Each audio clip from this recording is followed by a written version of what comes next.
Nor dair mé an maidin sin bhí mé an muineacha. An lá sin raci mé go léirúbí sa parcrócaí idir leon agus mún. Bhí mé ag dul le mo dréithir agus mo iad. Bhí mar a bhís ag fágal an tí. Nor bhí Ms.Cahir, bhí mar a géisteach leis an radio.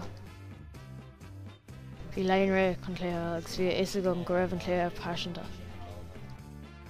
Nor thuig mar an sáid bhí ná sula daoine, bhí gach daoine ag cábh gorm nó dearg. Formar na Cahircha uairháin roimh léthe.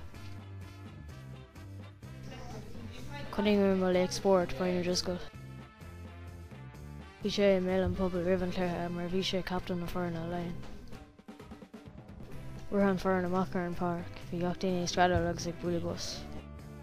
Thosaigh flíomh fónaí an cléthe ach gortaigh sé ag luúin sa chéad le. Rit Johnny Sexton an inadí amach agus cic sé an cic Venus. An láma bhí lein os cór mún. Bhí mé ansásta leis. Sa dara le scóil Brian Driscoll an scóir is fearr sa cléthe, bhí sé dochgarte.